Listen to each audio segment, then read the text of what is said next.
So it wasn't ignorance, it was intentional. So suddenly my career actually, literally the moment Obama was elected, my career took a downturn. I couldn't get meetings immediately. I couldn't believe it.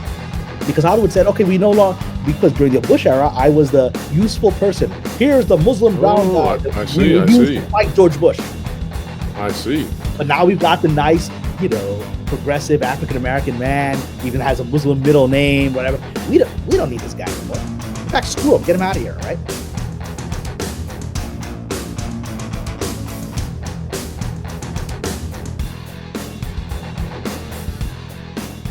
Explaining entertainment, keeping you ahead of the culture curve. That's what we try to do each and every day here. And I think we've got a fantastic conversation ahead. Joining us today to make that conversation happen is Kamran Pasha. And Kamran, welcome to the channel. This is the first time, and I know that many of my viewers, in fact, I would say the vast majority, are exceedingly happy to see you here today. Well, it's an honor, Pro, and I want to first of all congratulate you on the success of your channel. I think many people were waiting a very long time for it to start, and I think you're already getting a lot of subscribers, and so people should immediately jump on board, subscribe, and hit the like button. And it's great to see your voice continuing to expand in different medium. That's right. That notification bell, click it and stick it to the algorithms. And we, of course, covet your comments. So make sure that you drop a comment down and help us know what everybody out there is thinking. And that's not to forget about some of the things that you're doing out on this great, big, beautiful web, Kamran. Can you tell everybody about your Patreon and some other places that people can find you? Sure. Well, my Patreon, I think we'll throw a link into it in the video, but my Patreon, I set about 18 months ago, and it started off just as a place for me to talk about Hollywood in a more private place, because there's things I can't say publicly, even though I tend to say perhaps a lot more publicly than I should. And then it started off with sort of my commentary on Hollywood, my insights into screenwriting and the writing process. And then over the last year or so, it's evolved into something much bigger. I've got a lot of followers now who are actually employees within the studios, particularly within Disney, who are kind of disgruntled employees, and they've started leaking a lot of information. And we'll talk a little bit about that, of where that's gotten to me in my journey professionally.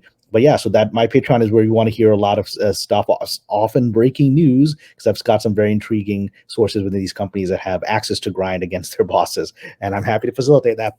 Because that's where, and then, you can also, there's my website, which is my name, KamranPasha.com. And, I have my novels. I have 2 novels that I published, historical epic novels, one on the Crusades, one on the birth of Islam. They're both linked on my webpage. There's a blog on there. I haven't really updated that blog because I'm doing so many other places, but a lot of my personal opinions and things are on that blog that you can check out. And and I have an Instagram, which I don't post much on, but it's my name, KamranPasha72. So you check them out any of those places. Well, this is going to be a fantastic conversation, I think, because we're going to be chatting sort of about who you are and all the things that you've been up to in your life and the things that you've learned.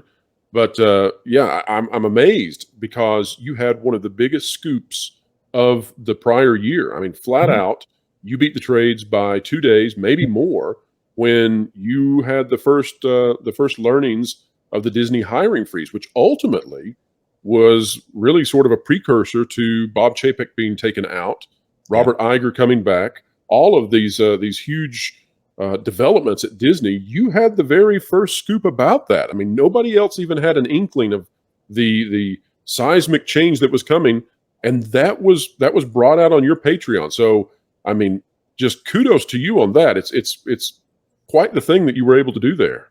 Well, again, it was sort of literally fell into my lap. There was a Disney employee, one of the Patreon members, who sent me a memo on a Wednesday saying, just want to let you know, this is internal, that we're having a hiring freeze in our division. I think it's going to be spread throughout the company. And they also indicated that, this is part of the hiring freeze will be layoffs. And I hadn't seen that reported anywhere. And I was like, I don't know if this is true. I knew I had vetted this source because I've probably about 4 or 5 different sources now, just within Disney, right? And I had vetted this source over time, and they had gotten me some other memos that Bob Chapek had put out there. I think the whole memo that started all the drama last year, where he put out that they were going to get out of politics, they had sent that to me about an hour before the trades got it. So I knew this person was for real. But now here's something that I couldn't. An hour later, trades still didn't have it. I didn't hear anything. So I said, am I gonna take a risk on this? I know who they are. They've been truthful in the past. So I put it out there, and then I didn't hear anything. A day goes by and didn't hear anything. Another day goes by. I'm like, well, okay, I think maybe I was misled, or maybe it was just a small hiring freeze within a small division. And then over 48 hours later, Variety breaks the news that Disney hiring freeze, and that's good part layoffs were coming, and and then there was a whole cascade of events because about 10 days later, Bob Chapek was let go, and then people presumed that hiring freeze was going to be lifted and the layoffs were not going to happen, and then Bob Iger comes in and then proceeds to go ahead with it, right? Which Yeah. shocked Hollywood, and as we saw this week, an announcement of 7,000 people cut. Hollywood is reeling because they presumed that Iger had been brought in to stop this meanie old man stopping this, and that's not what happened. So we can talk about why why things are not going the way the industry expected. But that was definitely a scoop that I ended up being quite proud of, because I scooped the trades by 2 days, and then as a result of that, other Disney employees started coming to my Patreon and leaking things to me, often quite surprising things. And so it's got a life of its own. So come and Yeah, a domino effect. It's domino effect. As you know from your own experiences, Pro, one knows that sources have their own agendas, right? They have their own access to grind. Maybe sometimes a source hopefully isn't giving you misleading information, but there's a reason they're giving it to you. And there's always the possibility that the source is being misled by someone else, even if they're being honest, right? So you always have to be cautious. But at the same time, I've come to trust the people who are reaching out to me, because I do my best to try to vet who these people are, where they're working, would they be in a position to actually know this? And so I've concluded that my sources are all either pathological liars or being manipulated or telling the truth. And the evidence so far is that it's the third option, right? And so and as long as it remains that way, I'll use them. And if it ever becomes inaccurate information, then I'm sorry, you misled me. As of now, that's where we are. And I think you face similar situations with the people you talk to. Oh, sure. You always have to consider what's the motive in this person giving you that information. Yeah. The thing that I found most beautiful Mm-hmm. about that scoop you had was that, sometimes people will say, well, you could have guessed that, or Mm-hmm. you could have seen that one coming. Oh, anybody could have said that one. They never say why they didn't. Yeah. But on that one, that was so out of left field that you absolutely had to have had the goods. Nobody could have seen Disney instituting a full company hiring freeze across their entire divisions. What a thing to come out and say and then to nail it. Yeah, and so and so I'm grateful to the people that are out there sharing information. And we'll talk about my journey into Hollywood, but Hollywood has reached a place in the 22 years that I've been at that there are a lot of disgruntled people. There's a lot of people that are disappointed with what the system has become, and they endured it for the last decade, but they've reached their breaking point. And a lot of people, they're sensing blood in the water of the system, and there's a lot of people settling scores. And I'm happy to facilitate settling those scores as long as it's from a place of honesty. Sure. Now you bring up a great point. This conversation is all about you, and Mm-hmm. that's because you have become sort of a notorious voice out there, getting all of these scoops and these opinions that you have, and so people have come to be familiar with your name, but Mm-hmm. they're not necessarily familiar with who you are as a person. And so I'd like to just open that up and have a deep conversation about all that sort of thing. And speaking of your name, prior to the Mm-hmm. video, we were chatting about, well, how do we pronounce your name? Because I have heard it stated in different ways. I've heard Kamran, I've Mm-hmm. heard Cameron. And so just what is it like? What was the original way that your family pronounced your name? And how do you feel about having your name pronounced in different ways? Well, the Pakistani Urdu pronunciation, I guess it's probably the Persian, because it's a Persian word. Iran is next door to us in Pakistan. Is Kamran, so there's an emphasis on the A's on both sides. Kamran, that's what my mother and my family call me. But since I was a little child, the default reading of it in American culture has been Cameron, because that's a common name. I think it's Irish in origin, and it's a common name on people's tongues. And I'm very comfortable with either. The vast majority of people call me Cameron, and I'm perfectly going on with that.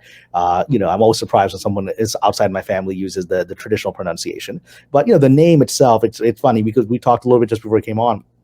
The energy of names. So my name is Kamran Pasha, right? And the first name is Persian and the last name is Turkish.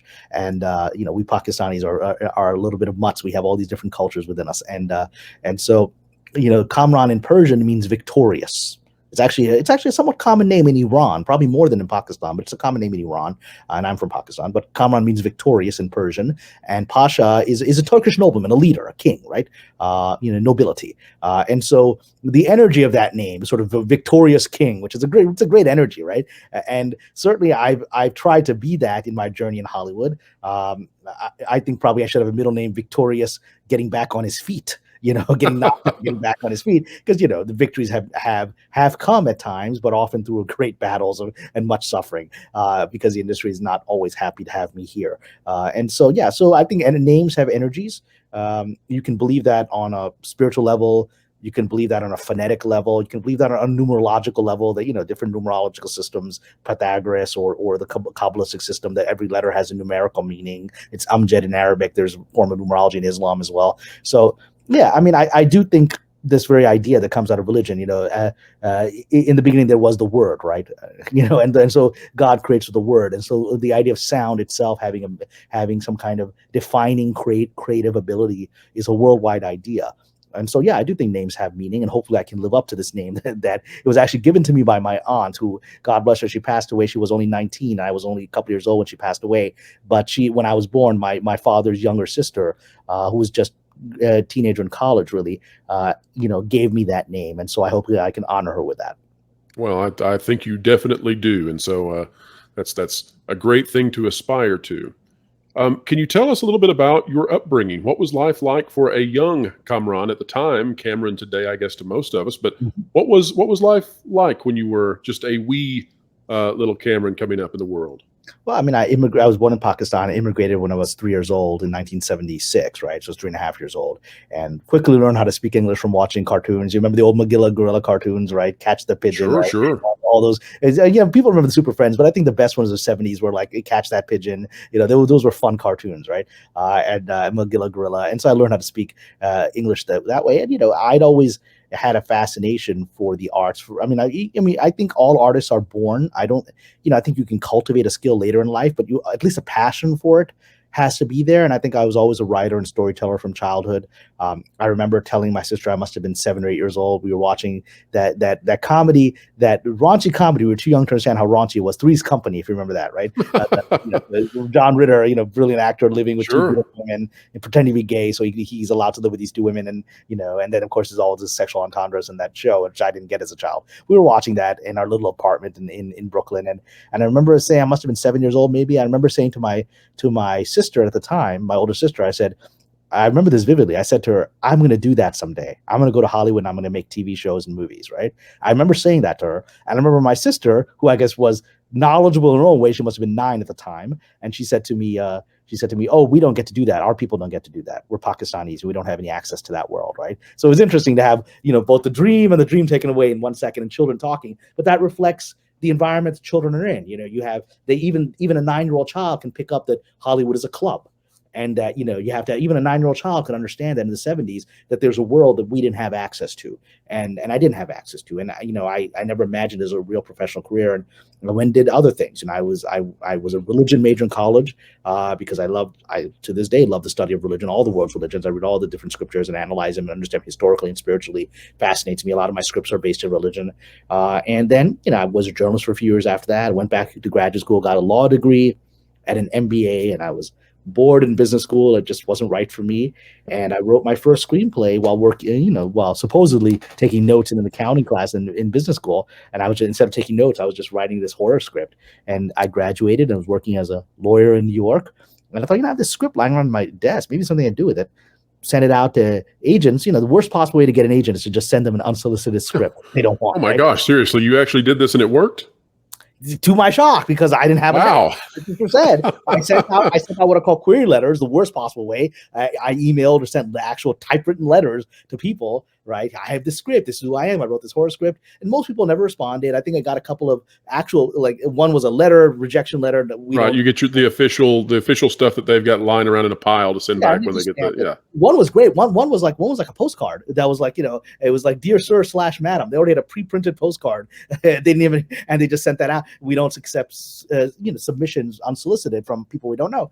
And then I just forgot about it. And just turned out one agent that I sent a script to, months later, I'd all forgotten about it. Just that's not going to happen. That's like my sister said, that's a dream. We don't have the network for that. Months later, this one agent contacted me, said, "Hey man, I finally got around to your script was lying on my desk." I said, "Oh, what the hell? Let me read the script from this unknown kid." And he picked it up and he read it. And he's like, "This is actually a really, really good script." It was a horror script, like a teen slasher, like Scream. I was inspired by Scream. And he's like, "I'd like to represent you." I was like, "What?" I thought it was a candid camera joke. I was like, "Are you really? You want to represent me?" And then he put me in touch with some people, and in my excitement, I wrote another script, and he sold it, and he sold How it to how long did Paramount. it take you to write those 2 scripts, do you think? The first and then Well, the second? the first one just took a few weeks as I was in class. I was learning how to do. I mean, I was sitting in this classroom, right, and just writing it there. Probably took me maybe 2 or 3 weeks. I mean, I discovered I was a fast writer. I didn't know I was an unusually fast writer until what happened on the second script. When so I'm working as a lawyer in New York, 80-hour weeks at a big Wall Street law firm, and then this agent contacts me, and I'm so excited that this guy potentially wants to represent me, but he needs sort of other material. So I only have the weekends to myself in these 80-hour weeks in these law firms, right? And we were talking like you get in there 9 a.m., you're there till midnight, right, every day. But I had the weekends, so I basically cranked out another script over a weekend just to give him something, right? And he was shocked when I gave him the scripts. What do you do? Did you must have been working on this for a few months? Like, no, I just wrote this weekend. It's all the time I had. So he was like, well, I can't be any good if you write a script on a weekend, right, kid? But he read it and he's like, oh my God, this is really good. And he sold it to Paramount. And I got this huge check.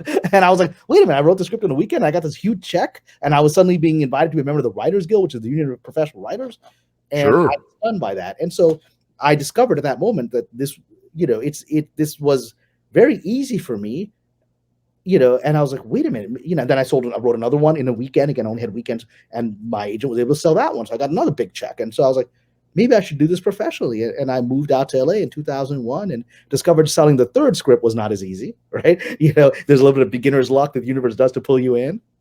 And Well, now, so clearly, though, you are extremely intelligent to be able to become an attorney and then also to switch over to this completely otherworldly domain of creativity. yeah. What do you think was in those early scripts that spoke out to somebody that differentiated you from the hundreds or thousands of other scripts that just show up and they don't ring any sorts of bells for the people who are looking for something unique? What do you think was different about you?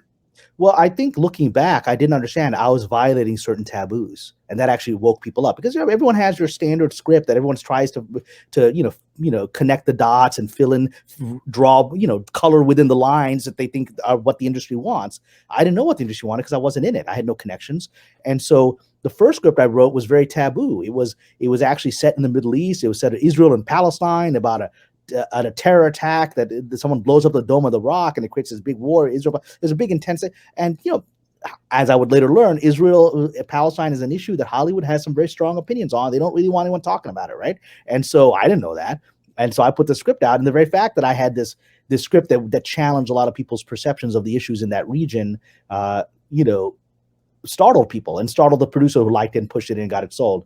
And then the second one was a sort of science fiction thing about a child who's got almost like a Twilight Zone powers of ability to he's sort of channeling energy, and he becomes dangerous, and it ends up being quite tragic. And the young child decides essentially to because they can't save him at the end of the thing, and so the child actually saves everyone else by essentially allowing the energy into himself and destroying himself. And that's taboo because you got a kid essentially killing himself. That's Sure.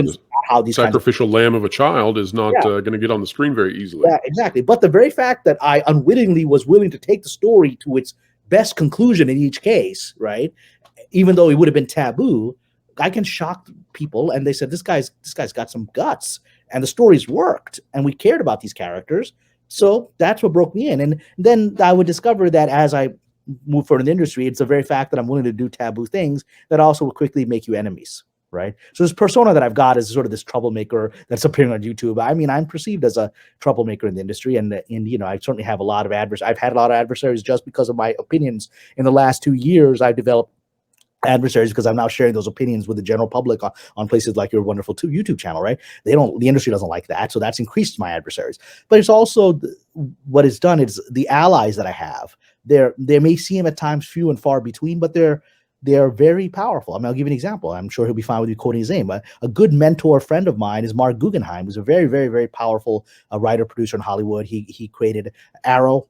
He worked a lot of he was big in Flash, right? And he's been a major player on a lot of these sort of superhero DC kind of things, and he's very significant. And I didn't know him. He sent me an email a while back, saying, I see what you're doing out there. You're constantly like ruffling feathers in this town. I kind of like that. You got guts, kid. Want to have dinner? I said, yeah, sure, I want to have dinner. And then Mark became, he became a mentor champion. He actually had done this incredible or I guess relaunch or sequel to LA Law that was up for consideration last year at ABC, and it was bringing back Corbin Benson and most of the original cast, right? And the script was incredible. It very much captured why the LA Law of the 80s and early 90s worked, because it tackled controversial things. It had broad range of opinions. There were conservative opinions. There were other things, and that's what the original show had. They would create, and so I was up for a job on that, and Mark said, this show goes. I interviewed them and said, this show goes. You're guaranteed a producer EP slot on the show. We want your voice. And then because of the political chaos that was happening at Disney with all the politics and the issues of what was going on in Florida, and Chapek trying to survive the onslaught of the woke who were coming after him, ABC, which is owned by Disney, decided that LA Law was too controversial in this environment for them to move forward with it, because they wanted to get Disney out of politics. So the flip side of that is, here was a great opportunity for me to potentially be an executive producer on the new LA Law with original cast. I love that show, right?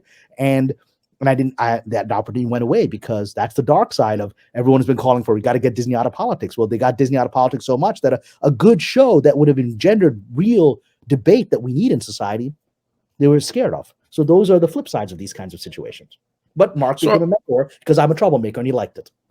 Well, so actually, I think that's this seems to be a repeating pattern in your life, and so Yes. I want to go back, because there's sort of that integral moment where you tell your sister, I'm going to go do this thing.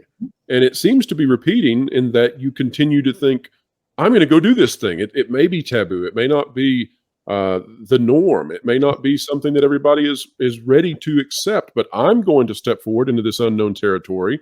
What do you think it is that drove you originally to be this creative beacon, and this person who wants to go out and to take on the areas and the subjects and the domains that are supposed to be forbidden? What is it that drives you in that area, do you think, even from a young age?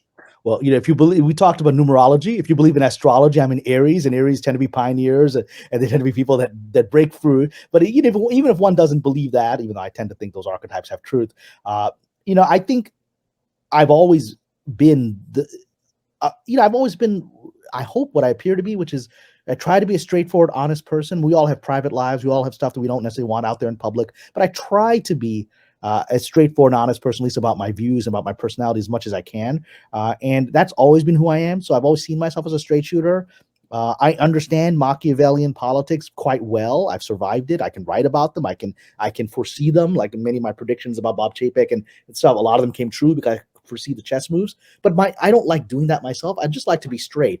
And that's sort of my ingrained born personality. And early on, I'll tell you some of the things that affected me on a personal level. So I'm growing up in the 70s, watching all these shows like Wonder Woman, Bionic Woman. I had big crushes on Lindsay Wagner, and all, Linda Carter, huge crush on her. And so, but I'll tell you an example of something that struck me. When we talk about the 70s, so I'm watching the original Bionic Woman. The irony is I would later be a producer on the remake of Bionic Woman. And so it's one of those cosmic ironies. But I was watching Bionic Woman as a kid, was one of my favorite shows. $6 Million Man, Bionic Woman, all that. And so I was watching this episode, and I must have been, 7 or 8 years old. And I remember watching an episode where, again, the mindsets of where Hollywood was at the time, which it still is in 40, 50 years later, there was an episode where Bionic Woman takes on an evil Arab dictator. And so you had lots of stereotypes of, the oppressive Muslim guy, right? And, and it was all about, the whole episode was how she opened up the heart of this dictator who's like a Gaddafi type dictator. And, and then in the end, at the very end, he tells his beautiful veiled wives they no longer have to be subservient to him, all inspired by the Bionic Woman. It was all this kind of cheesy 70s stuff, right? Just cheesy 70s stuff, right? Yeah, that's pretty cheesy. Find the episode. But even then I was like, subservient Muslim women. I mean, my mom's a strong-willed Pakistani woman who dominates everything I know. Both of my sisters are like that. I didn't see that in my life. I didn't see this stereotype. So I was like, why are they promoting this thing that I'm not seeing? Right. And then the 80s go on, and then all you have are the Islamic And so that began to affect me because I'm like, you know, this is not reflective of the norms of people's lives. It's like trying to, every single show about Italians has to be the mob, right? It's like Italians Sure, don't have, sure, yeah. they don't have anything else going on. How impactful is the mafia to the average Italian person's life in America?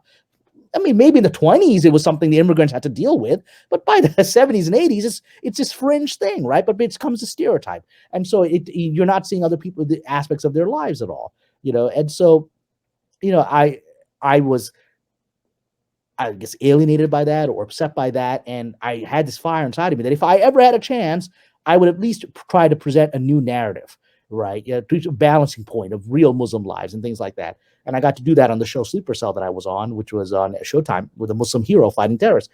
And so it took me till I was in my 30s to achieve that, right? But that was a driving force, and that happens whenever anyone is in a society where they feel misunderstood or they feel there's a narrative against them. And again, this is worldwide a phenomenon.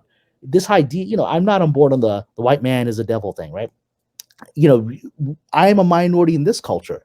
If I go to Pakistan, I, as a Pakistani Muslim, am the majority. There are Pakistani Christians and Hindus, right? They're the minority, and some of them feel discriminated against, right? It's wherever you are, there's going to be a power structure, and there's going to be people that are new to it or not within its stream, and they're going to feel different, and that's human nature, and that's nothing wrong with that, because often that minority is often where a lot of the great arts comes from, right? It's in India, for example, Bollywood is primarily a Muslim enterprise. It's mostly, Shah Rukh Khan, Amir Khan, all these actors are Muslim, right? And it's because Muslims are 10% minority of India, and as a result of that, and in the last maybe decade, I would argue their situation hasn't been very good as a minority in that environment, and so that galvanizes creative art when you feel sort of excluded in an environment. It's just human nature. It's what happens in any culture. Minorities tend to create the art because they often feel different from the environment. And the art in the human spirit is a reaction to feelings of pain. I mean, It's a great idea. Yeah, I had not thought of that. I had not articulated it in that way in the past. I'll have to mull that around in my head for a little bit. As I do so, you had this idea, this vision of your future from a very young age. Mm-hmm. Then you did the thing where, okay, well, I'm not going to become this creative person who goes off and changes the world through script writing and because it felt impossible. I saw so you became an attorney. Yeah, but then you achieved it. I mean, my gosh, and through just remarkable means. Yeah, that is like divine. Yes. Yeah.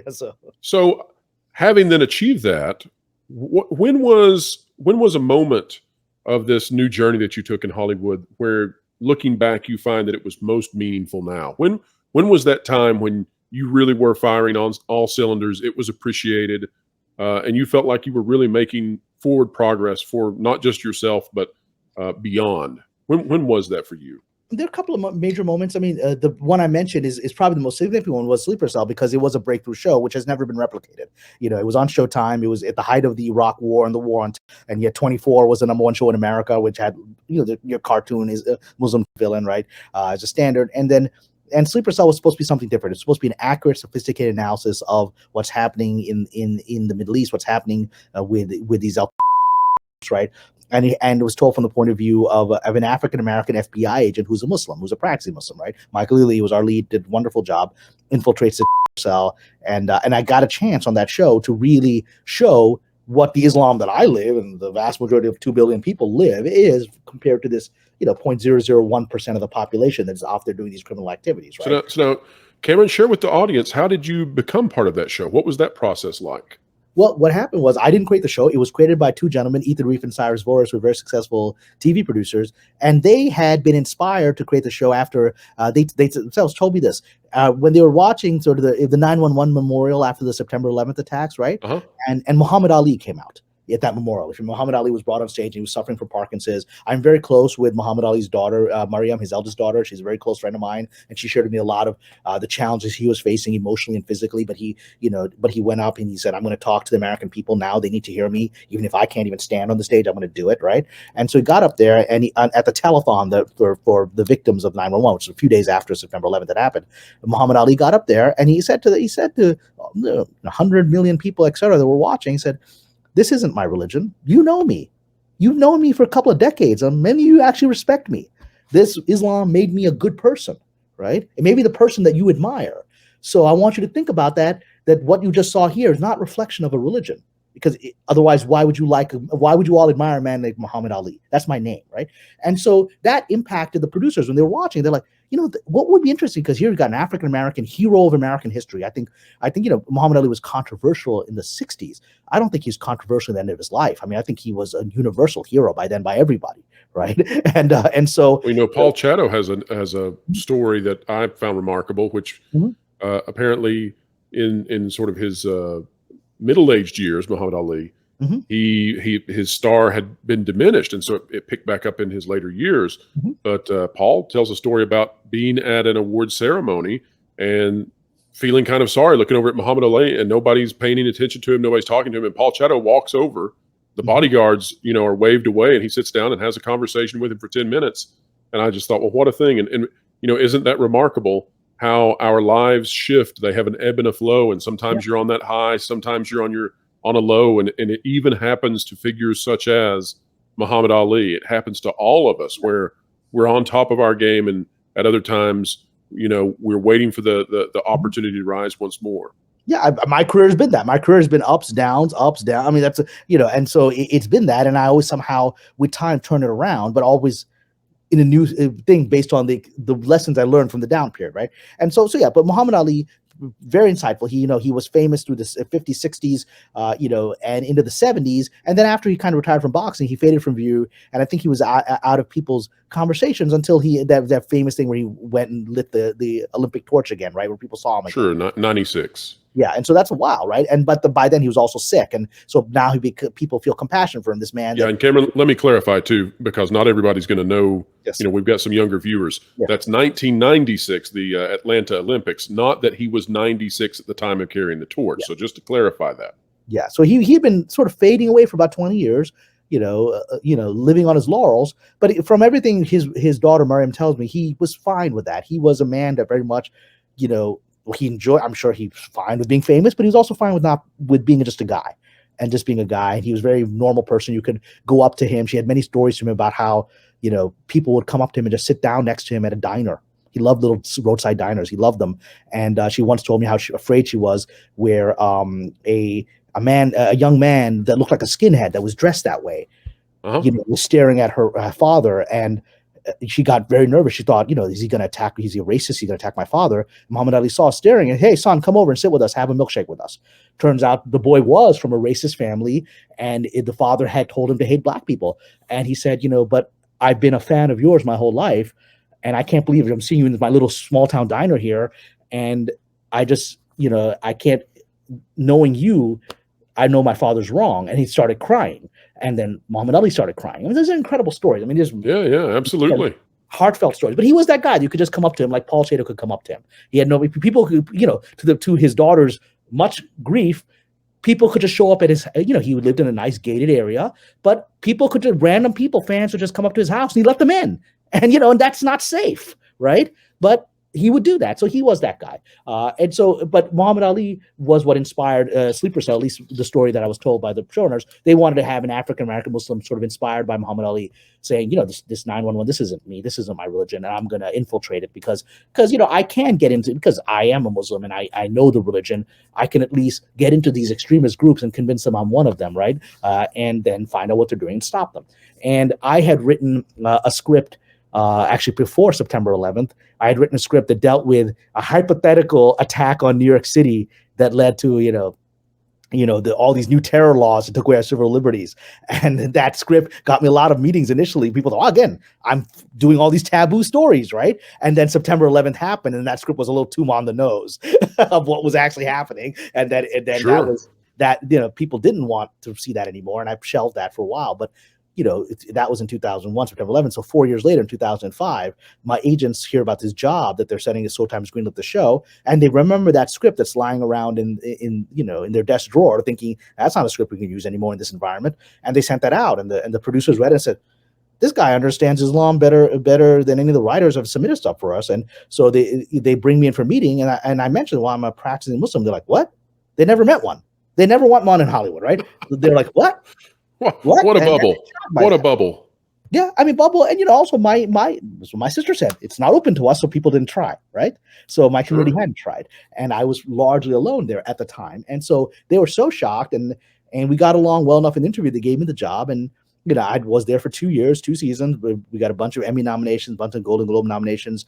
We shook up Hollywood with that portrayal, and then this reflects. We talked about the cycles you talked about, Pro. I thought that my career was now going to be on this eternal upward cycle because there I am sitting at the Emmy Awards, right? Where my show's nominated. And that, it was a year that the Charlie's Angels, it was a year that Aaron Spelling passed away. So the three original Angels came on stage. They had been reunited for the first time in 30 years, right? And so you had Farrah Fawcett, you had Kay Jackson, right? Jacqueline Smith were on the stage for the first time together in 30 years. And I was sitting there watching from the audience. I couldn't believe it, right? So I was like, my career is just on the way up because, I've broken through. I'm a producer on an Golden Globe Emmy nominated show. New York Times has done a piece on me. The LA Times has done a piece. Like the LA Times did a full page article that I have framed in my house, right, on me as an up and coming Muslim writer. So I thought it's just going to go like this. It's just upward flow.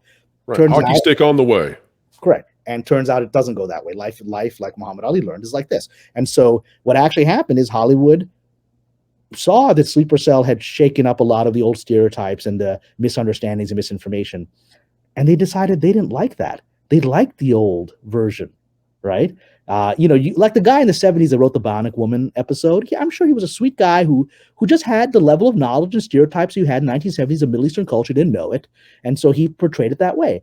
But by the 2000s and the 2010s, when Obama gets elected, there was enough information out there that maybe our representation of this region and this culture and this religion is at least unbalanced. They knew that, and they decided that, we actually like it unbalanced. We kind of like this narrative for our own political reasons, right? So it wasn't ignorance, it was intentional. So suddenly my career actually, literally the moment Obama was elected, my career took a downturn. I couldn't get meetings immediately. I mean, I couldn't believe it. Because Hollywood said, okay, we no longer, because during the Bush era, I was the useful person. Here's the Muslim brown guy that we used to fight George Bush. I see. But now we've got the nice, progressive African-American man, even has a Muslim middle name, whatever. We don't need this guy anymore. In fact, screw him, get him out of here, right? And then the narrative also went, well, we don't need to do these good Muslim characters anymore like Sleeper Cell. Let's go back to what makes us money, which is these villainous terrorists who have no agenda. You don't even know what they're about, right? But now they're knowingly doing it. You know why they're knowingly doing it? Because I couldn't get interviews on those shows. My agents kept putting me up for it wasn't just shows like Homeland or whatever. There was half a dozen or near a dozen shows that happened in that decade when Obama, those 8 years Obama was there, where it was just the villainous. Even there was some NBC show with Katherine Heigl where she's fighting some Islamic group that worship the stars. I was like, we Muslims don't worship the stars. But it was literally an Islamic group that worshiped the stars, right? It was like, what are you even talking about, right? It's like a Jewish group that worships the stars. It makes no sense. But this was what they were putting on NBC. And I couldn't get an interview on the show because they didn't want me there. And I'd be like, Muslims don't worship the stars. Why are we doing what? And that would be a problem because they don't care that it's inaccurate. And so I struggled for about 8 years. All the momentum the Sleeper Cell had built for me burned out and actually became a problem. And then the funny thing is, and then I started getting other work. I started getting a lot of work on the CW. I worked on Nikita, the spy show. I worked on Rain, which was about Mary Queen of Scots, historical show on the CW. So fun sort of teen drama. And I was actually on Rain when the day that Trump was elected. And I remember coming in after the election that night, the surprise results that night. Sure, the next morning, I came in the office and people were crying in the office with tears. I mean, there were. Oh yeah. I have these same memories. This is amazing. Yeah. I walk in and I'm hearing this, and people are like, the world is over. Blah, blah. I'm saying this, and I take it all in, and I walk into my office and I close the door and I laugh. I'm like, well, my career is going to come back because now I remember. Right. I remember having an employee who was a minority who was crying, and talking about how these things were going to happen in America and all this sort of thing. And I remember having to have a sort of a consoling conversation, to try to. You'll be safe. You'll be okay. Because the news and the hoopla surrounding all that had just built this thing up to levels that, it had created this nightmare, this Armageddon nightmare in people's minds. Well, the problem was, and again, I'll say this on my politics. I've been very straight about my politics. I'm pretty much a libertarian. I'm very much critical of government, and I hold all politicians accountable to actions rather than speeches, right? And so that's my position. I'm anti-war. I'm pro-peace. I'm pro-business. I'm not pro-communism. That kind of thing, right? And so those are my views. And I'm not very pro-state. I think governments and bureaucracies inevitably cause bigger problems than they solve. So I will critique, I critique George Bush, I critique Obama, I'll critique Trump. I critique all of them, right? I'm certainly critiquing Mr. Biden. But I will say this, that, many of the concerns that people had of the world that Trump was going to create never materialized, right? We Muslims weren't all shipped out of the country. Granted, he did block people from certain Muslim countries. I have friends in Libya who couldn't come to America, and it's not good for them. So there were things you can say that wasn't great, but he also didn't bomb the crap out of the Muslim world like Bush did, right? He didn't kill 2 million people, right? And so you can look at a balanced thing here. I will say that the gentleman, his rhetoric and his demeanor very easily played into the worst case scenarios, right?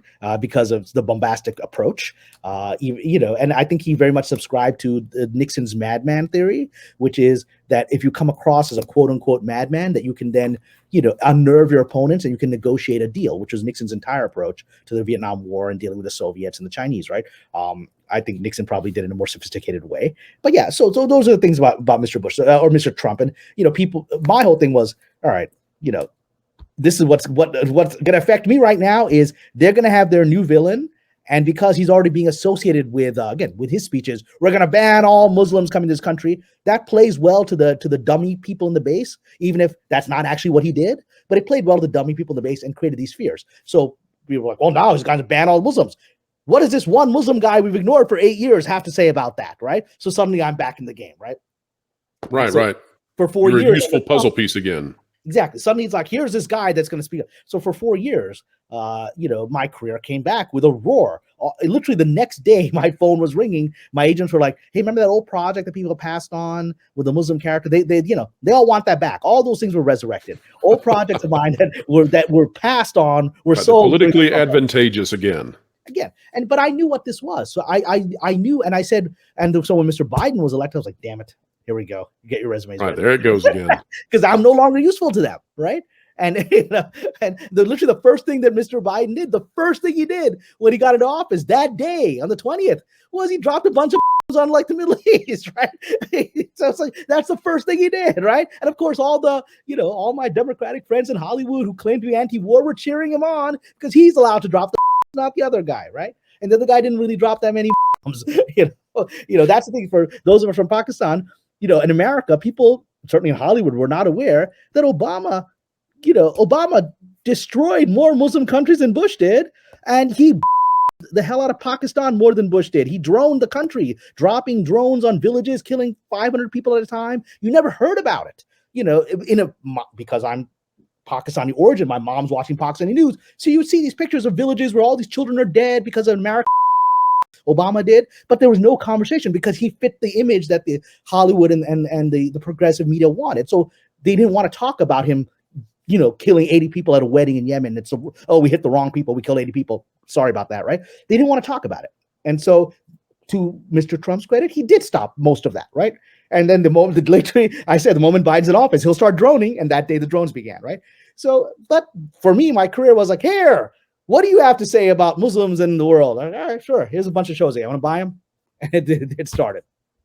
So, Cameron, I want to go back to the how Hollywood has shifted in its approach to racial issues that you brought up.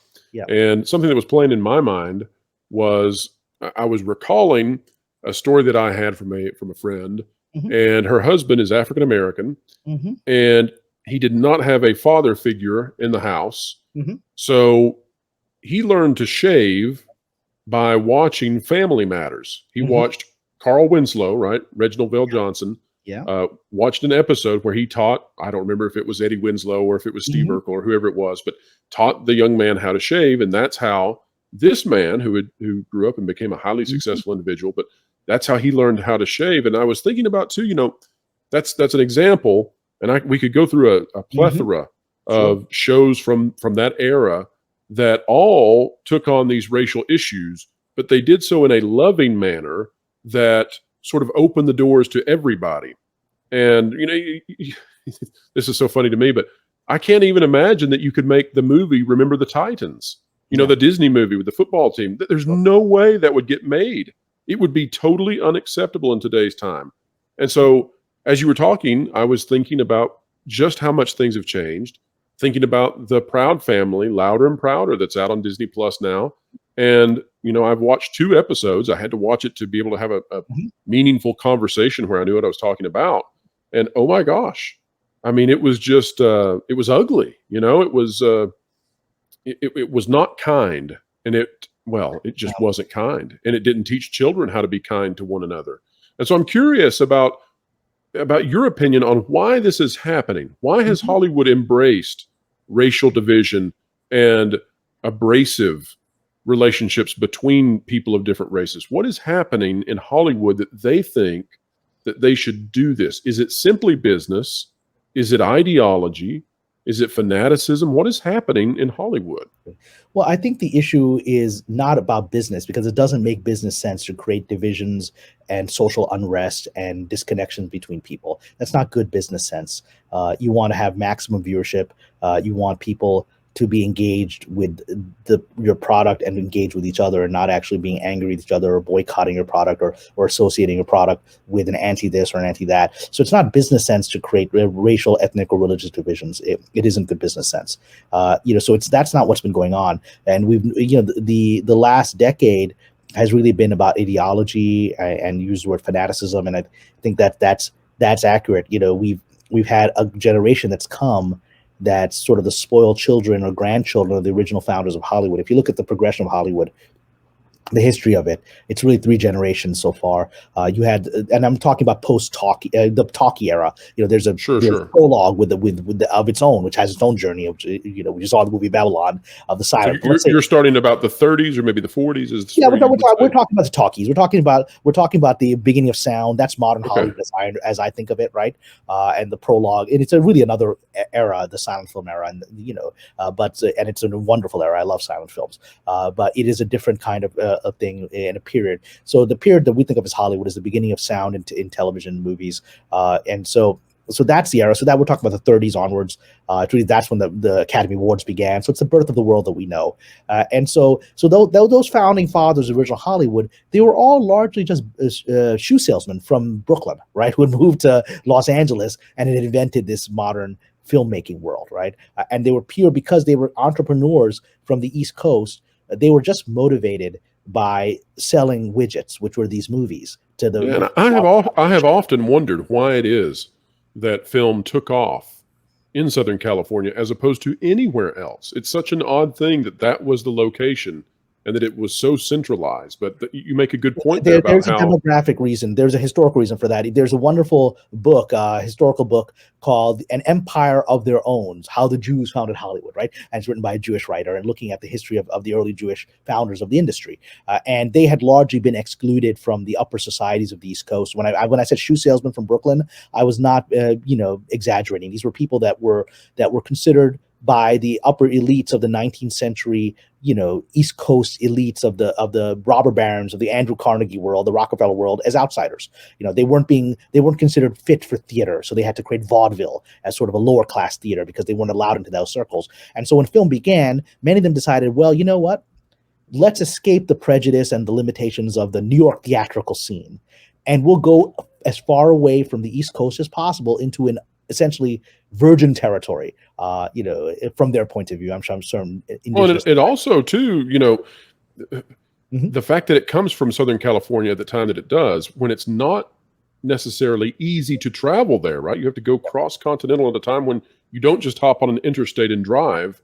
It may speak to that that you had a higher percentage, a higher proportion of individuals in that area who were just naturally risk takers, willing to go out there and try something brand new. They'd already done it just by living in that area. Exactly. And and if you watch class in movies, like, I didn't unfortunately like the movie Babylon. I'm a big fan of Damien Chazelle. I didn't like that movie, but it does capture the sense of how completely empty and open this land area was, certainly now that the natives were no longer here and the indigenous people were no longer here. So it was largely unpopulated. And so it was all building up something from scratch. I mean, what we consider Los Angeles in the early 20th century was orange groves. It was a farmland. It was primarily orange farms. And so that's what it was. There were very few buildings here. And so these people were coming here to essentially as pioneers. It was like literally the Wild West. They're coming here to get away from the limitations they felt in the East Coast society, in the arts, and to establish their own rules in a world where there was no one telling them that they couldn't do it. And so that's how those people found it. And as a result, they knew they had to succeed economically because there was no way to survive out here in this, undeveloped area without Right. making And you money. have to also say that, this was at least, well, greatly impacted by the development of the Hoover Dam and Lake Mead, which made a population possible, because otherwise you don't have the water, and you don't have the water management to even hold population centers in the American Southwest. So all of these things came together at just right to create this brand new tinsel town that existed and exists until this day. Yeah. So those first entrepreneurs were coming there with the entrepreneurial mindset that they needed to make stuff that would sell. They needed to sell shoes the market wanted, not the shoes that they wanted the market to want, right? They knew if the lady doesn't want to buy the shoe, you give her the shoes she wants to buy, right? And that's what they understood. And that's how they approach movies. And so while many of them were very likely secular materialists in their worldview, as they still are, they knew that biblical stories, for example, were Christians in America's Christian country. They want to see stories about Moses and Jesus. And so they were making these the original 10 Commandments was a silent film, right? That Cecil B. DeMille made. Sure. The one that we know of as the 10 Commandments is a remake that he remade his movie with Charlton Heston, 40 years later, right, in the 1950s. And so that's they were making the product for the audience, and it was successful. And that was the first generation I would say it was a 40-year period from 1930, let's say, to 1970, right? So then there's another 40 period of the next generation, the people that stand on the shoulders of titans, of the entrepreneurs. Now you've got the generation class, the managerial class that builds on that, which is, the corporations take over. The studios are no longer owned by individuals. The Louis Mayer is no longer running things. Now it's, Sony and, companies are taking involved. Large companies are getting involved and purchasing these these private ventures previously. And in that, so then you start getting sort of homogenized filmmaking that comes with any kind of corporate world, right? And so you still had people who were artists who didn't want to make homogenized filmmaking that was answering to quarterly reports. Yeah. And again, remember, it's still answering to a business model. You have corporations running the studios, but they're answering on a quarterly basis rather than the vision of Jack Warner trying to figure out what the market wants, right? So it's a more systematized, and as a result, one would argue more bland product comes out. So you had some artists rebel against that. And then you had the generation of the Coppolas and the Lucas and the Spielbergs that start in the 70s to create this, to revitalize Hollywood. And then those become commercially successful. So, the corporations jump on that bandwagon. Right. Blockbuster is born. Blockbuster is born, people lining around the blocks of Star Wars. People hadn't seen that before. So that was a new thing. And so that goes on for 40 years. So from 70, for the next 40 years of generation. And then that generation largely fades into the background, or at least, you've got George Lucas retiring or semi-retiring, and Steven Spielberg perhaps not at the top of his game anymore, that kind of thing. But now you've got the third generation, and this is the thing. The Chinese have a wonderful saying, which is that the cycle of wealth is 3 generations. The first generation creates it, the second generation spends it, the third generation squanders it. Right, and then and that's what we see. So the first generation made the money of Hollywood. Second generation spent it, but they still had money and they were making things. And the third generation are the grandchildren of the original entrepreneurs who don't have that fire in their belly, right? Who have, who are 3 generations of wealth. Their grandparents were poor immigrants from Romania and Hungary who came to America, and then moved to Los Angeles and started something crazy and new. Who their great grandparents have been villagers in Eastern Europe, right? And now you have these incredibly wealthy grandchildren of multi-billionaires who are the legacy generation. And there's the standard thing of the shame that comes from the wealth, Sure, absolutely. And so, and then those people suddenly want to start showing themselves off as, they have this, they have this generosity to the masses because they're not like their oppressive grandparents who started the system, right? Even though their grandparents have been poor when they started it. And so you have people like Ann Sarnoff who took over Warner Brothers, right? And so Sarnoff, and it's interesting because I think it's been erased from her Wikipedia page for some strange reason. It's hard to find this out. Can't imagine why. But Ann Sarnoff, great uncle, founded CBS.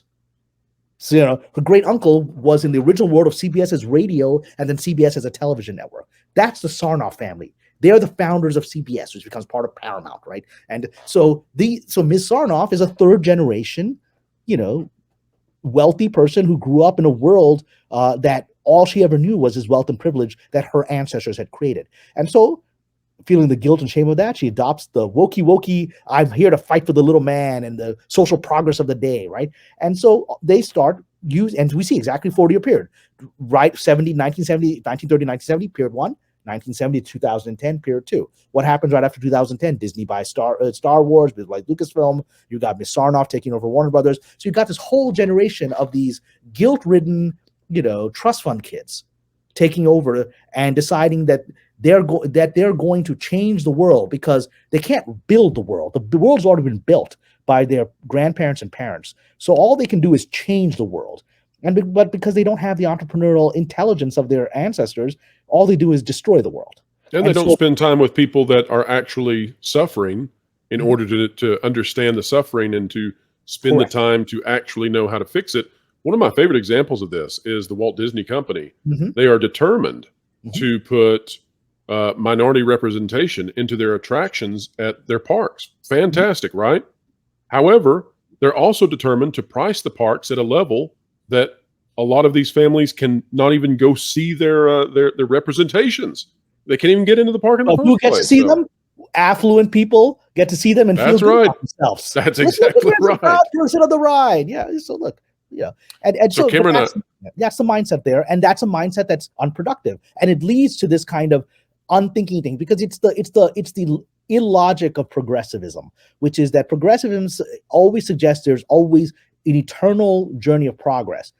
It's never good enough, right? And there's not a success point. That's the problem. You can end slavery, great. You can give African Americans equal rights on the 14th Amendment, great. You can then get rid of Jim Crow laws, great. You can start giving them opportunities that they were denied before, great. And then you can get the president of the United States being a black man. Looks like we've broken the cycle of systemic racism when the president of the United States is a black man married to a black woman who is then elected twice, right, with a pretty large majority. It seems like that's progress having achieved its pinnacle. We should be what Martin Luther King talked about. We're judging Obama based on at least his rhetoric, and his charm and his apparent intellect rather than the color of his skin. And certainly weren't judging him on his policies because they weren't being reported on by the press, but whatever. But they were judging him based on these things. And we seems to have made it. So now what do we do? Well, now we've got to find some other cause.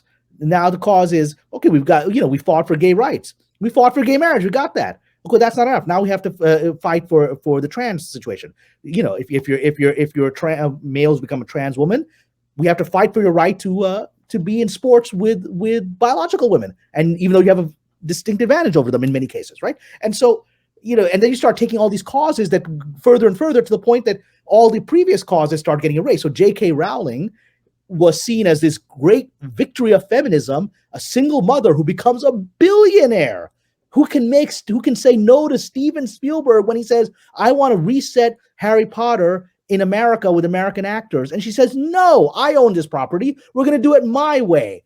What more of female success do you want? Self-made female, single mom billionaire who can say no to Steven Spielberg. And now she's a villain of the progressive cause because she has the audacity to say that the biology of being a woman is a real thing that we need to acknowledge. Right now, she's a villain because progress is eternal to the point that you end up regressing. Right? You end up taking away, all women's rights that they fought for are then arguably taken away. Right? Because in the goal of progress, you just unravel everything so you can have progress again.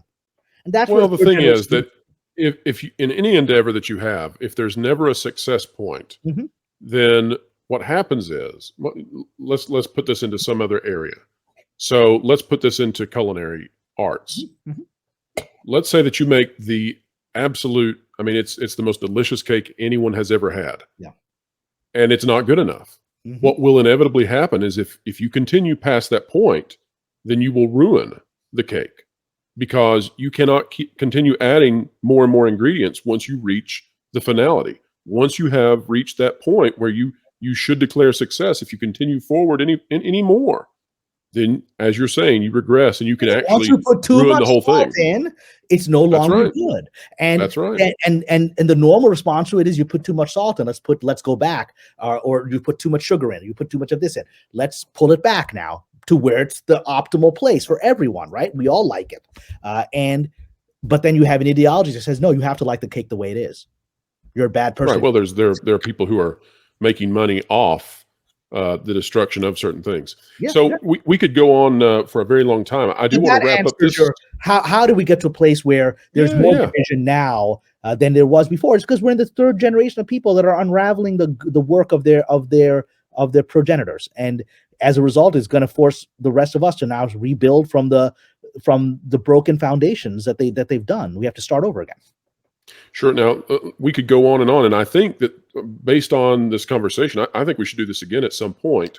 There's so much more to be discussed. There's so much more territory that we can explore together. And my hope is that as we do that, the audience then is exploring along with us. Mhm. I do want to wrap up though with one last topic, and that is much of our discussion has revolved around faith. It's revolved around your experience as a person of faith in Hollywood, Mhm. and so I'm curious what you would say to someone who is attempting to be a creative individual, somebody who wants to get into script writing, or they want to get into animation, or they want to get into any endeavor with producing media. This seems like such a hostile time Mhm. for people of faith. That could be Muslims, that can be Christians, that can be Orthodox Jews, Mhm. whoever. If you have that strong background, it feels like you're sort of going into a place that doesn't want you necessarily. What would No, you no, they don't give? want people of faith here. What would you give as advice to someone who wants to do this and at the same time feels like you did when you were 7 years old and you said, I'm going to go do that anyway? What would you say to these people? Well, the great thing about being a person of faith is the word itself, faith, right? You have trust in a higher power, you have trust in a divinity that is guiding history and guiding life and is protecting you, right? That's the central of any person of faith, which is that bad things happen, you don't despair. You know things are part of a bigger plan and you're being taken care of, right?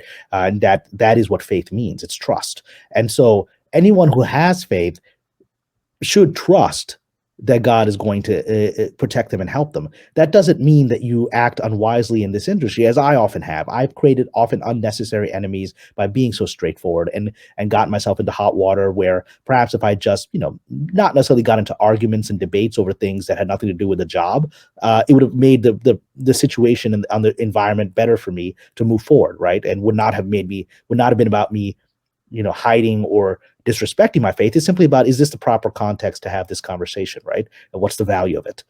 And so you should be aware when you're coming into this environment that it is largely a secular, materialist, atheist environment. You know, in its best moments, it's just about making money. And so when they're awake in that place of making money, then they understand that there's a large market of people of those of faith who want to see stories that inspire them. And when they wake up to that, then you are certainly someone that can write something authentically. We've had, you look at a movie like The Ten Commandments from the 1950s, which is still an incredibly stirring, powerful movie for people of faith, right? I'm a Muslim, and The Ten Commandments is my favorite film. And it's look at that version, which was a global success and remains a global success. It's shown every year on Passover in the United States. And then you look at the most recent version where Mr. Ridley Scott attempted to do the Moses story, but made it all from the secular perspective of the miracles were all the result of scientific situations that were misunderstood by primitive people, right? And so that's not inspiring to anybody, right? And that's the current third generation, which is deconstructing everything out of its arrogance. But those movies aren't succeeding. So those of you who have faith know that your stories and your experience of something higher is what motivates your art and is what the audience wants. And then there's the practical thing of how do you survive an environment where people are hostile to anyone who's willing to accept the possibility that there's more than what the five senses tell us, right? And is seen immediately, is labeled all kinds of negative terms, for having a faith. You can get challenged. Even like I said, I'm a libertarian. I very much believe in live and let live. I live my life. I try to live my life as a conservative Muslim would live his life privately, but I also let people have their own journey, and I don't bother them, and I ask that they not bother me. But I'll give you an example. I was, on a screenwriters board where a writer, a very well-known writer, who is Oscar nominee, found out that I was a religious Muslim, and it agitated him. And so he started asking me on this board of other screenwriters, just like, I want to ask you, what's your opinion about trans people? I said, no, you do your thing. Leave me alone. I mean, you do your thing. You want to get surgery. You want to do that. You want to re-identify yourself. You do your thing. But don't ask me to participate, in the sense that you have a different pronoun that you've invented that you want me to go with that seems to be the opposite of your physical appearance. Whatever. I'll use your pronoun. I don't know what context I'll use it, because I'm talking to a person. It's just the only pronoun you use is you, right? You're not talking to somebody and calling them, hey, how are they doing? Right? You talk to the person, right? So whatever I said, but I don't want to participate in this pronoun thing. I don't want to participate. I don't want to share my pronouns. I don't care about this. You do your thing. I'll respect it. Just leave me alone. That wasn't good enough. This person, the famous Hollywood screenwriter, started attacking me publicly on this board and insulting me, essentially calling me a theocratic fascist. Right? Because I would not participate in sharing my pronoun. He said, you're making people who, you're making trans people and these younger kids who are pronoun, you're making them feel threatened. I said, how am I making you feel threatened? I will go with whatever you're going with. Just let me live my life outside of this context. I just don't want to participate in this pronoun sharing game. I don't want to do it. You do it. And I will support your right to do it. That wasn't enough. And it got to a point almost like fanatical, like he had to try to shame me, and I wouldn't bend on this. Because I am a libertarian. You do your thing, let me do my thing. That's not Hollywood. So that's the kind of thing, when people find out you're religious, they will start challenging you, right? They'll just come up to you, even when you're not doing anything. It's like, so what's your opinion on abortion? And then they'll try to get something out that they can rail against you, right? Don't engage people. If you come to this industry, don't engage people if there's no reason for it. If you're discussing a scene in a script where a character believes a certain thing, talk about that. You don't need to fight and try to win a battle about your beliefs. You just let your moral character guide you through it. So that's the advice that I would give anyone trying to do this, is just focus on the work and live and let live. Again, you live your life the way you want to live it. No one's asking you to in any way challenge it. I have not. I won't give up how I live my life. Just don't bother anybody else. And know that for a lot of people that still won't be enough. But you can navigate it if you approach it with faith, that as long as you approach it from a place of moral character, then God is with you. Doesn't mean it's going to be easy, because we're at this moment in history where everything is being deconstructed. But because it's being deconstructed, the castle has been broken down. So now it has to be rebuilt. These people can't rebuild it. All they know how to do is break it down. So people like you who have faith, who believe in something more than this destruction, will be required to rebuild it. So you have to trust that you have to come in and play that role. Well, so it's been a tremendous opportunity to get to talk with you, Kamran. I'm sure the audience has really enjoyed this as much as I have. I hope. I want to end on this note. I think it's fun to watch some of the opinions out there, that because you and I have had a differing opinion on FTX, or because we've had a different opinion on some rumor from Star Wars, and there'll be other things out there in the future that we'll have different opinions on, that somehow our friendship is deconstructed, or somehow our relationship online, or we're at odds, we're nemesis now. And I just think that's so funny, because here we are having these very deep conversations. And in my view, and I think you probably share this, I don't know, but in my view, there are things that are so much bigger and so much deeper that you and I are both on the same track trying to achieve. And here we are having this conversation about, what do young people of faith who want to be creative, how do they navigate this world, or what's going on with racial relations in Hollywood? It's like, there are bigger fish to fry than partaking in petty online, dramatic issues. And the thing is this, it's stuff that none of us have direct personal knowledge of. Hollywood is full of rumors and stories and theories, right? Try to make sense of things. The only thing that is not challengeable is your personal experience of something. When you say this happened, if I was sitting in a room where there was an FTX conspiracy happening, I said I saw this in my own That's eyes, right. That's right. then you either believe me or you don't. But that's and when it comes to theories about what's happening with the Machiavellian natures of Hollywood and the everyone's gonna have a theory on that because unless we're present in the room, or even when people, as you have sources, I have sources, our sources tell us stuff.